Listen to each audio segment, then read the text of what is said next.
Hello, everyone, and welcome back to Kenny Conversation, brought to you by JEGS, the leader in high-performance aftermarket car parts.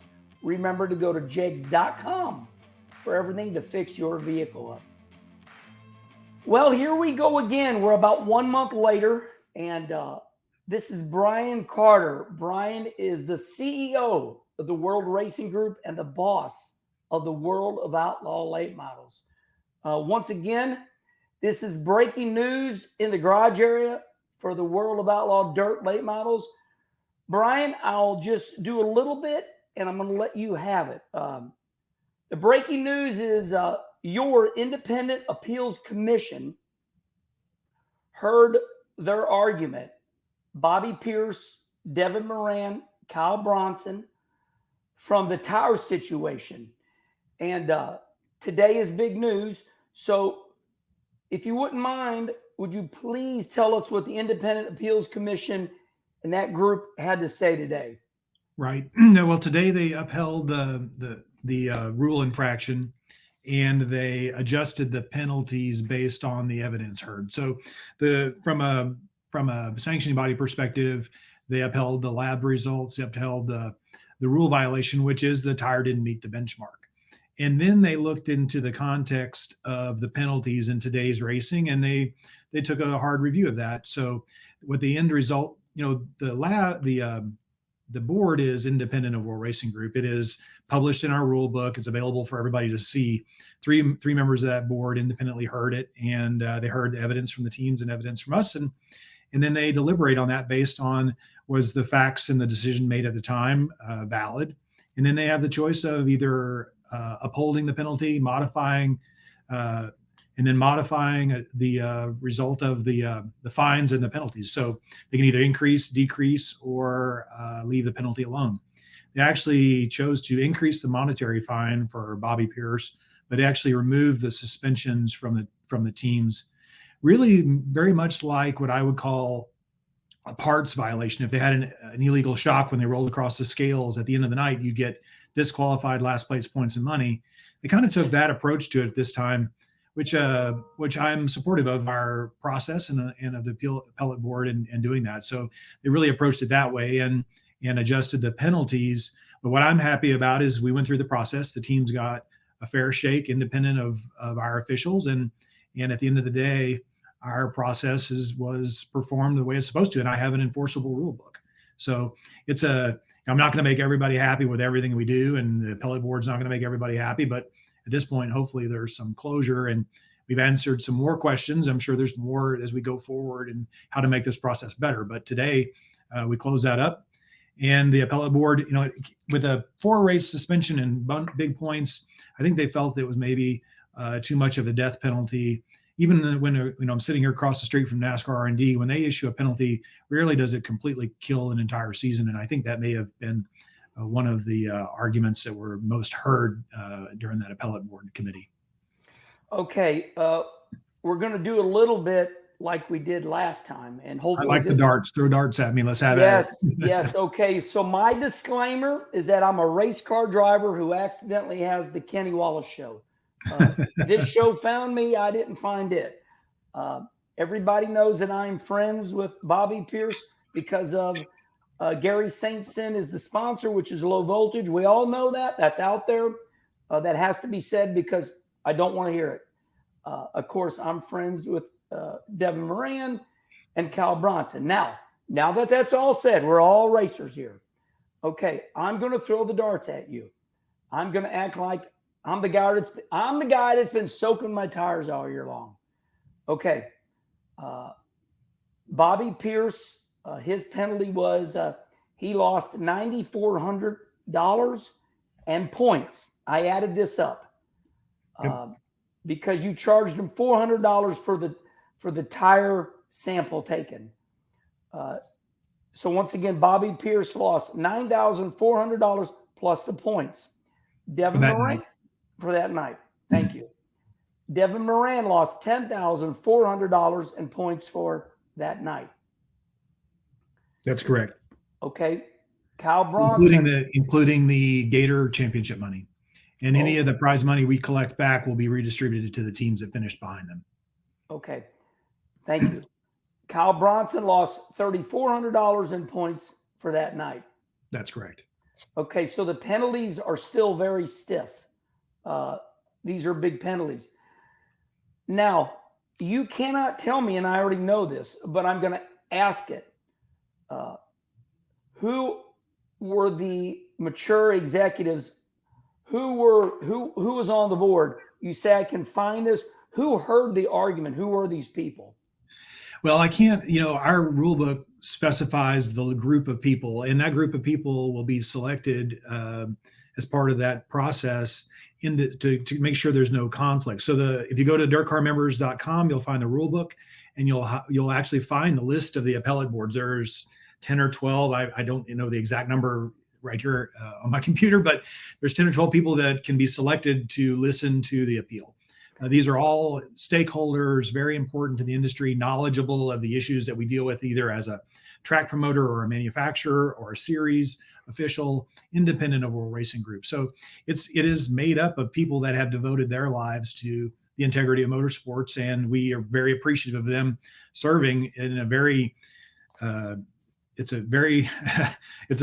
a lot of lack of gratitude, but people don't appreciate how much there is going into all of this.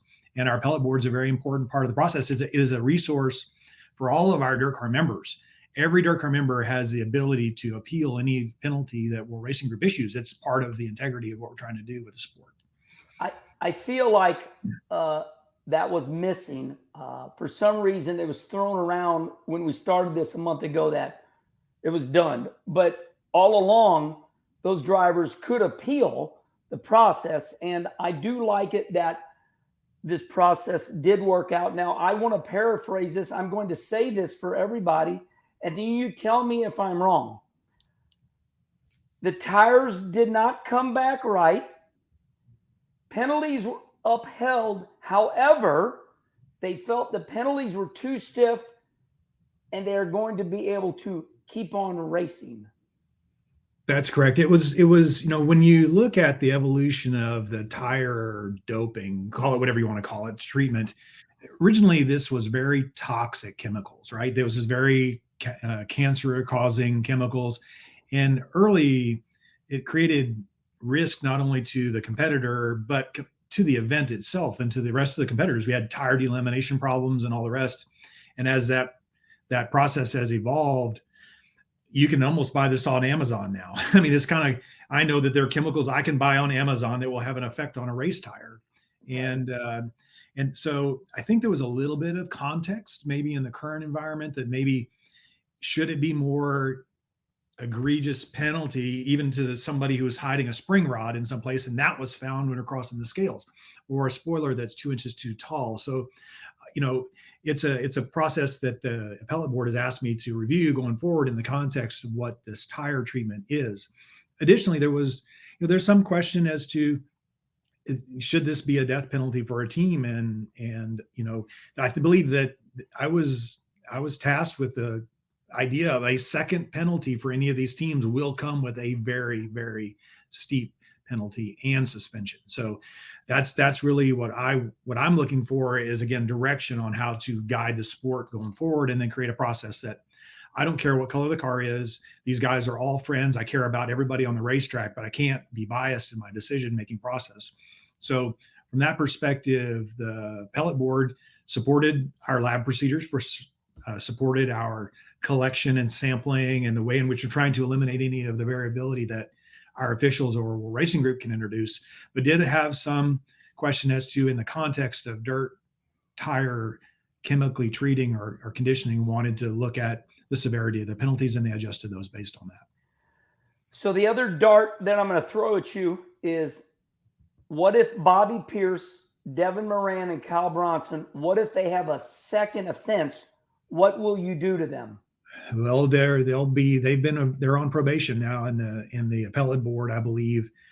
We're going to be very, again, I don't care what color the car is when it comes in the racetrack, and we want to be fair to everybody.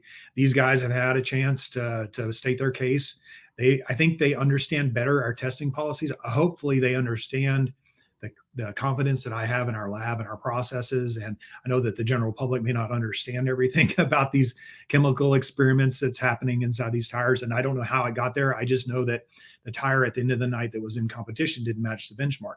If that happens again to the same three teams or any of these teams, it's going to be viewed as a very negative and have a very negative effect. And I would expect us, again, War Racing Group, Steve Francis and myself, we issued a penalty that was at the bottom of our rule book, the minimums that we could have done.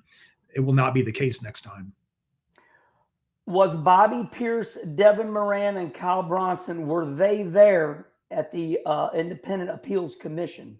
Yeah, they each had their own standalone separate appeals, and they all presented their cases independently, went right through the process. There's a evidence presentation and our official presentation, and then additional questions by the appellate board, and then rebuttals. And it's a full process actually administered by an attorney that help us administer it that doesn't have a voting right. So again, we try to, again, provide all of the defenses for everybody. We want to make sure that the facts are laid out, and that we do the best we can making a decision at the time, and that our penalties are fair and can be withheld. So I think all of that process was followed, and I'm confident with that. I know that, again, we're not going to make everybody happy, but I'm confident. And again, my goal is I don't want to find this stuff at the racetrack. I want this stuff to go away. I need it to go away.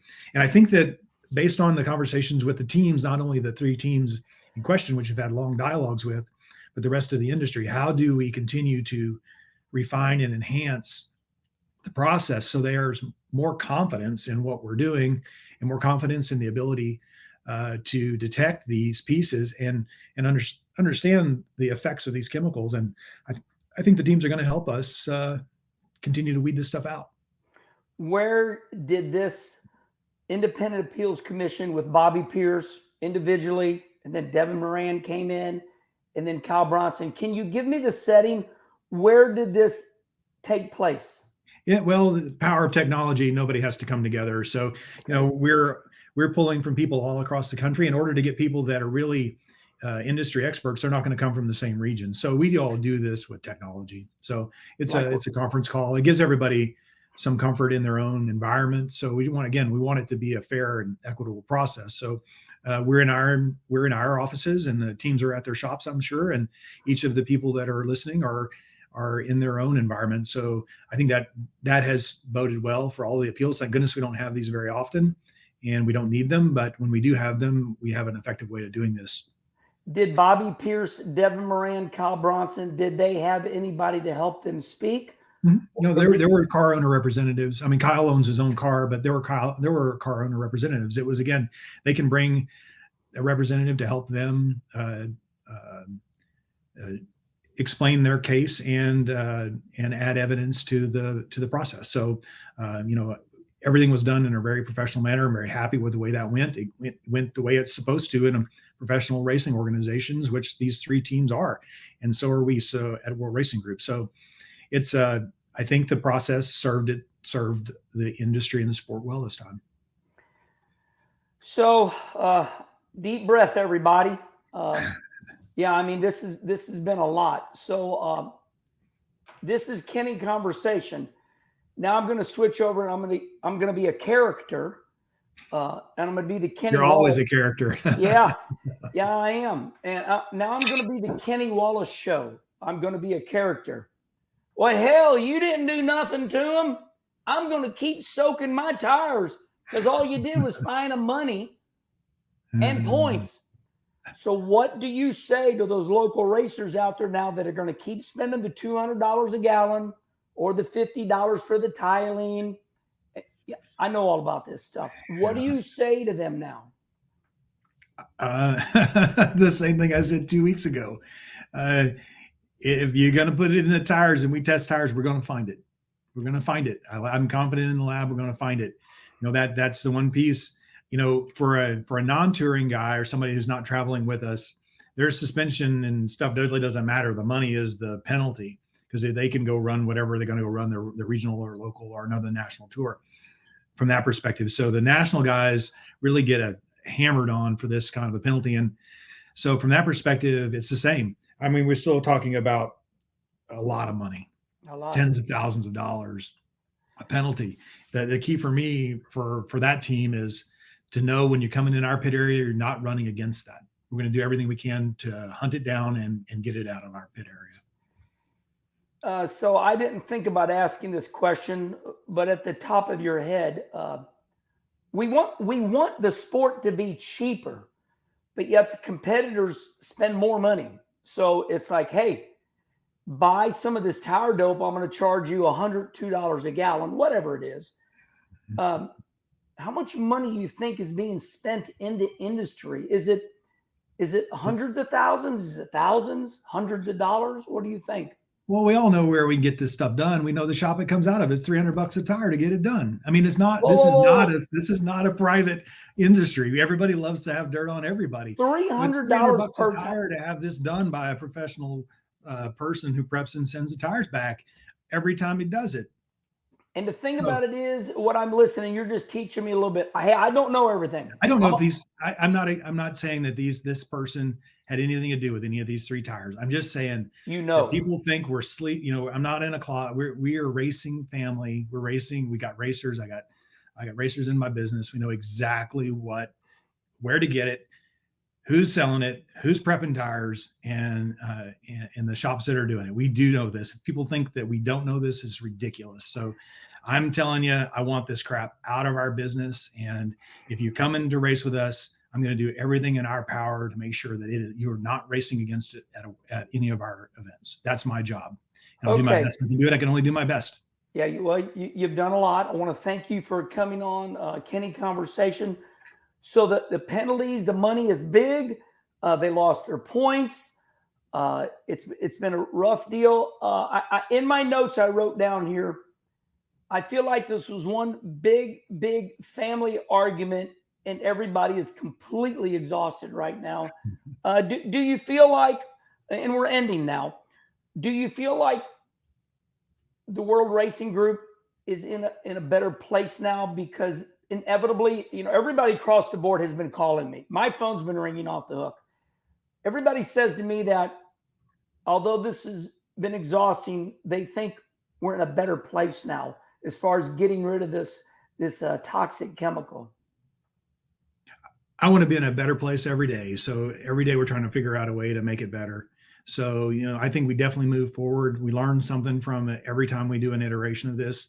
People were like, the bricks that they get from Hoosier are 10 years old. We actually got 3 new tires that matched the date codes that were bad.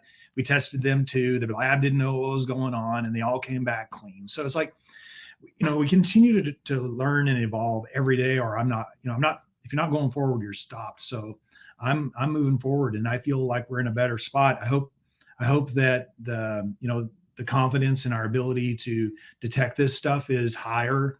The idea of false positives, the track contamination, I have all the equipment. You've been to Volusia plenty of times. I've been accused of putting crap on my racetrack. It's like, we have all the equipment and the expertise to do anything we want to do with that racetrack for whatever kind of car is on there. And I have guys that I task with that, and they do a great job of it. We're not putting chemicals on our racetrack. I've heard that crap too. So what I want is, again, a higher level of confidence, knowing that we're going to do everything we can to make it a fair and safe place to come racing. And I want the local guys, I want the regional guys, I want the national guys to know what they're getting when they come and race with us.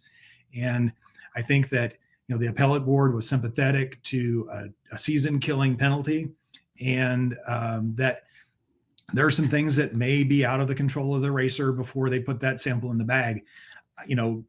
That's something I don't know, but that does give them a opportunity. So the first defense on this stuff is a little lighter than it was in the past, but you know what? It's still my job to go have an enforceable rule book and enforce the rule books as it exists. And we're going to continue to do that. And I feel like we're doing a better job of that every day. And this will be my last question. Blue Ridge Lab is a good lab. You're the lab of choice, and they're not a bad lab. I'm just saying what I've heard. Blue Ridge Lab is 100%. Yeah, they are a race lab that have evolved with us to help us continue to chase the product. again, this isn't the stuff that the sniffer, we used to do this with a sniffer and a odorometer.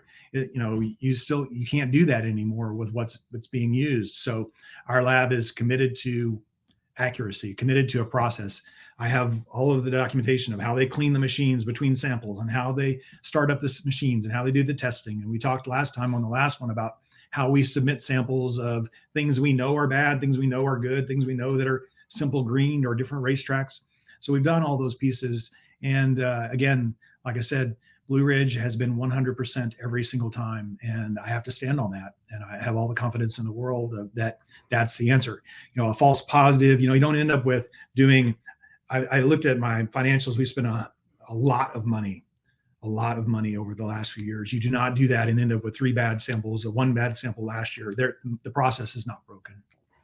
I thought I was done, but I really am done here. I'm trying to de-bullshit everything the fans are going to say. Hit me with them. I'm good. Okay. Now I don't expect you to answer this, but I'm going to throw the dart. Why does Lucas Oil late models not use Blue Ridge labs? That's something you're going to have to ask Blue Ridge, or you can ask Rick Schwally, or you can ask Lucas. They have their process, and I've listened to Rick and all this, and he has confidence in his lab. So again, he can't challenge how I base my trust and confidence, and I'm not going to challenge his. So from that perspective, the idea of just the sampling, the how they do the samples are going to be different. It introduces inconsistencies that I can't do right now. And I don't think Rick can agree to do it our way because he doesn't have that confidence. He has a long-standing relationship with his lab, with ARDL or at Akron. So it's one of those things that we have to figure out a way to do this as consistent as we can so that the racers know what they're getting. And, I think you need to maybe ask Rick that. I would love to figure out a way to create a systematic process that everybody has confidence in. I'm hoping that every day we build a little more confidence into our process. Yeah, I don't want to ask him. And here's why, because it's not what I do.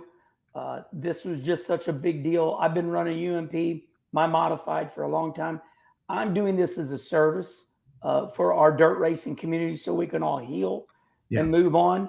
And of course, the very last question, the big one. Everybody thought that if you penalize these 3 drivers that you had a deal with Lucas Oil that they could not run Brownstown, Indiana. What happened there? Was that false? Well, the bullshit that was coming up at Speed Weeks was the idea of heat cycling the tires, freezing them to retain whatever's created at close to the surface, blah, blah, blah. And was that sort of ridiculousness of the process at the racetrack, to the extent that I even think I heard that they were asking for delays, not at our event, between qualifying and heat race so they could do another cycle in the tires. Is like, that's the stuff we all agreed was going to be no go, no way, no how. So I think that the strength in this sport is creating consistency as best we can across the series so that when we have something egregious that we can both enforce the rule book, because that way that if something is truly creates a risk for the competitors or risk for the event or the fans, then we have a penalty that can be enforced across all the series. So it's not just a run here or run there or run there in other places. It's much more a broader sort of suspension if it gets to be that egregious. That collaboration on the rule book has been great. The collaboration on the processes at the racetrack that are introducing another layer of BS that we don't need at the racetrack, collaborating on that piece. But we've never, on the late model side, because we use different labs and use different processes, we've not been able to uphold suspensions across the 2 series. We have done it where we share those, where there are other series on the sprint car side where we share the lab and we share the processes. When we understand that and it agrees with ours, then we can uphold suspensions across sanction bodies. And we've done that in the past. On the late model side, we've just not been able to do that. And I hope to someday to continue to make more and more of our sport that way. And if we can, we're going to do the best we can at that. Man, I'll tell you what, you took every dart I threw you. I asked everything. And I want to thank you, Brian, for coming on. This is an emergency press conference, as we kind of joke around and say. I've been working on my modified. I'm getting ready for this Saturday night at Kenny Schrader and Ray Mahler's I-55 Raceway. So we have our opener. I'm super excited to race this Saturday with my JEGS. That's my late model that I ran, but my modified. And Brian, thank you for taking all the darts. And I think I did every disclaimer. I think you did too. And like a big family that does a lot of arguing. Hope for everybody that loves each other as we start racing. Racing's right around the corner. Yep, it's great to have so many people so passionate about what we do, and just trying to guide it in the best way that we know how to do it. I'm very proud of our team, and I'm proud of all of our racers. Actually, I've got a lot of calls from tracks and trying to help them implement a process because they don't want this in their pit area either, including Mr. Schrader and Mr. Marlar. So it's again a constant evolution of the sport and constant evolution. The racers want to play in that gray area. We're going to chase them. They're going to outrun us a little bit, just like the last show. And in the end of the day, we all want the same thing. We want to enjoy our lifestyle of racing and entertain some race fans and have a good time with our friends. And it's the same way for us here at World Racing Group. All right, everybody, let's wrap it up. This is it. It's over. So Bobby Pierce, Devin Moran, Kyle Bronson, the fines, the points have been upheld. However, the Independent Appeals Commission felt that not letting them race was too much. So they are going to be able to race. All right, everybody. Remember, we are in podcast form. We are on iTunes and Spotify. You can listen to this developing news on your way to work and on your way home. And Brian, I guess I'll see you at the races, my friend. Can't wait. We'll see you soon. Thanks, Kenny. Goodbye, everybody.